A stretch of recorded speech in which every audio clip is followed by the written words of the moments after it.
Good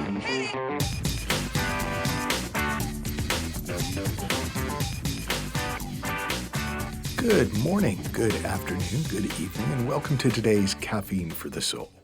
And I was thinking about what to call this week's episode, and the impotence of thought came to mind, or the relative impotence of thought, because I remember when somebody first suggested to me that thought had no power of its own.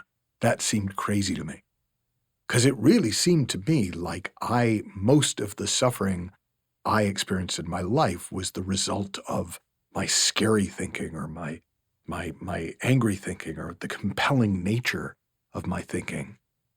And then examples started coming to mind. Once I opened up to the possibility, what if thought isn't powerful?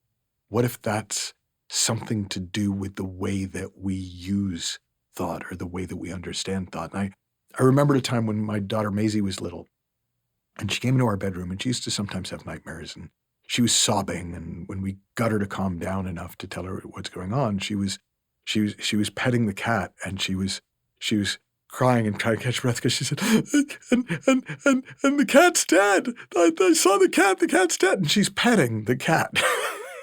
And we're like, no, the cat's not dead. Look, you're petting the cat. The cat's right there. And she just couldn't calm down. And we had figured out that with Maisie, if you could remove a dream through her ear, you just had to hold her head very still, and you had to go in there, and it took a little tugging, and but you could just pull the dream right out her ear, and so she calmed down once my wife pulled the dream out of her ear.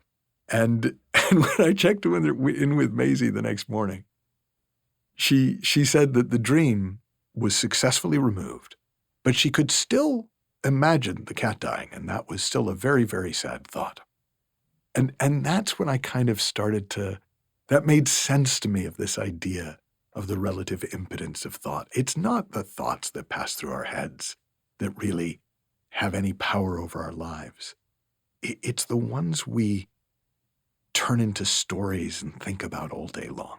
So in Supercoach, I share sort of an example of the typical thoughts that might pass through someone's head on their way to work in the morning. Oh, I'm going to be late. I just know I'm going to be late. I shouldn't have eaten that extra piece of cake last night. I'm such a fat, disgusting slob. No wonder no one will ever find me attractive. Boy, they're gorgeous. I wonder what it'd be like to be with somebody like that. I bet it would be wonderful. I mean, I've got so much love inside me. I mean, it feels really good, but no one will ever know because I'm all alone. What's the name of that song?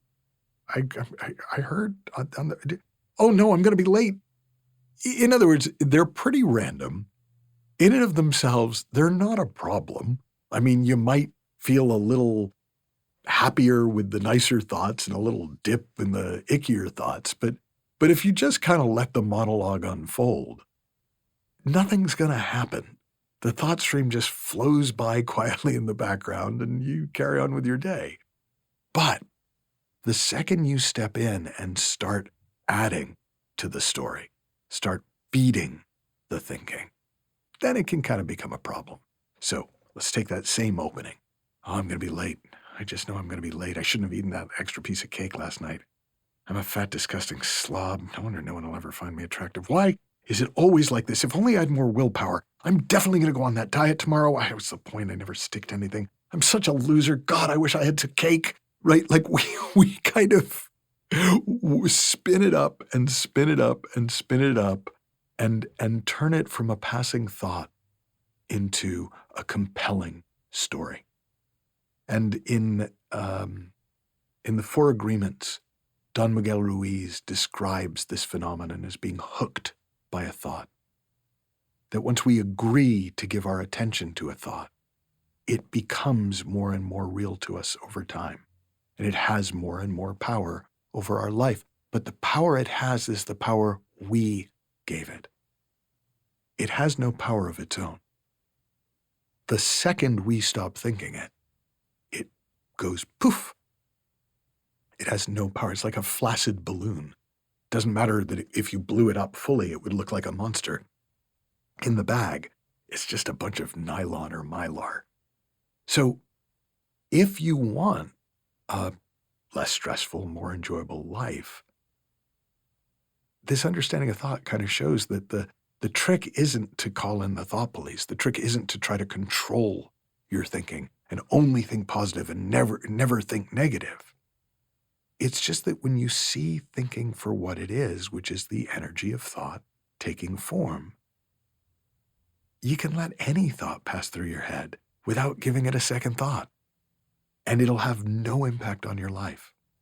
But the thoughts you get hooked on, the thoughts you dwell on, the thoughts you make important, the thoughts you start to think about and claim as your own and work on and try and fix or change or challenge, those thoughts seemingly become more and more powerful because you're giving them more and more power. But when you see through the dream of thought, you wake up to the deepest part of yourself.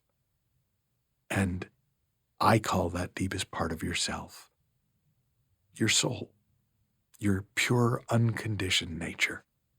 And the Scottish mystic Sid Banks talked about it. And this is one of the nicest ways I heard him talk about it. It's in a book called Handbook for the Soul. And he said, the soul is the only true source of spiritual nourishment.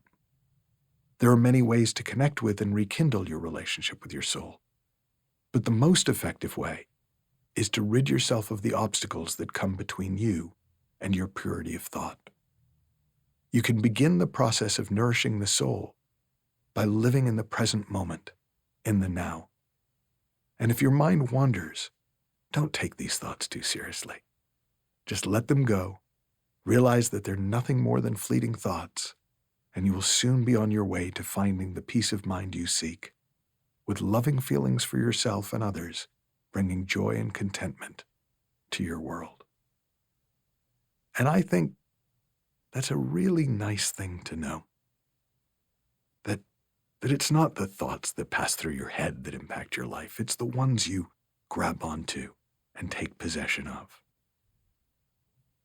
And that your thinking isn't telling you about reality. It's a variable guide to reality. But your feelings are a foolproof guide to the quality of your thinking.